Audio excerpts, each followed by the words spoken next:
Welcome to the JICA session on tourism crisis management. Today, I expect you to learn through this session about the significance and importance of tourism crisis management. Tourism crisis is triggered by occurrence of the disaster or an incident, or an abrupt change of market environment, and also the reputation that follows the incident. And when these happen, and visitors and tourism businesses are significantly impacted, we call it a tourism crisis. Then how do we manage the tourism crisis? Tourism crisis management is organizational activities that include 1. Identifying the tourism crises that significantly impact the visitors and tourism businesses. Identifying. Then, number 2, implementing countermeasures to prevent and reduce the negative impact of the tourism crises.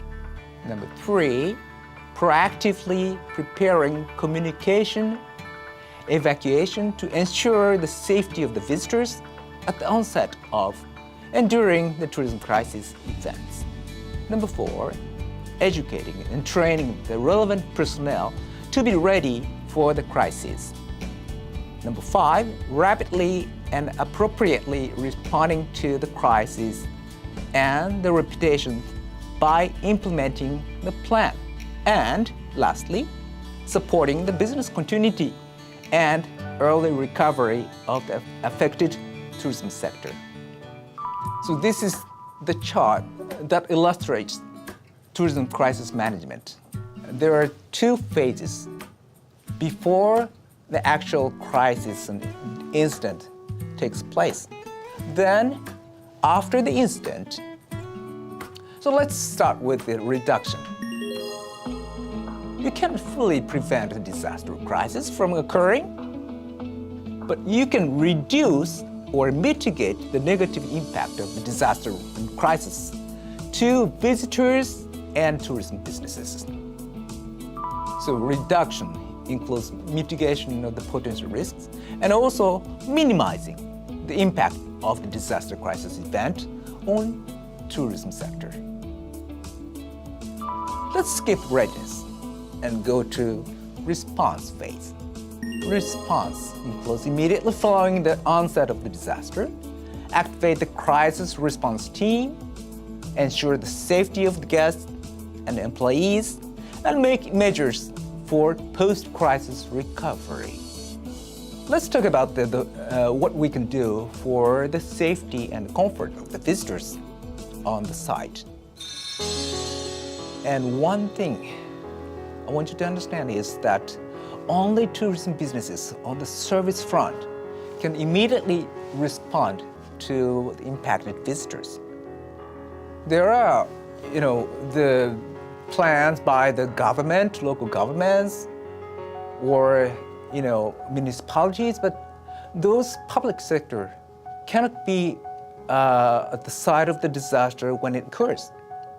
Okay, now let's think about the business continuity of the tourism destinations and tourism businesses when they experience their disasters. After the incident, there will be a downgraded destination image. And when there is a decline of the visitors to that destination, the tourism businesses experience a challenge, big challenge. Employment of the tourism workforce is at risk. And the impact is not only limited to what we call tourism businesses, but also to the business partners of the tourism sectors. Now, in order to respond promptly and appropriately, we need to be prepared, well prepared. When I talk about the readiness, I always use the word proactively. Prepare response before a crisis strikes. Proactive decision making. It enables immediate activation of the crisis response team, appropriate response, even if they're the leaders are not present on site, and consistent decision-making, regardless of who is in charge. And lastly, recovery.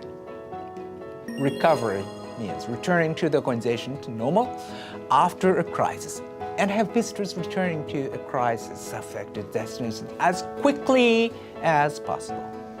And when you think about the recovery of the damaged infrastructure, always think about build back better. So it means when rehabilitating the damaged infrastructure, try not to rebuild how it was before the crisis, but recover it to be more resilient and sustainable. Before I end this session, there's one thing I want to share with you. That is a word by a disaster prevention director who was in charge of the disaster response when there is a major earthquake and tsunami in Japan in 2011. The citizens, they did what they were trained to do, and they could only do what they were trained to do and drilled. Thank you for joining me for this session.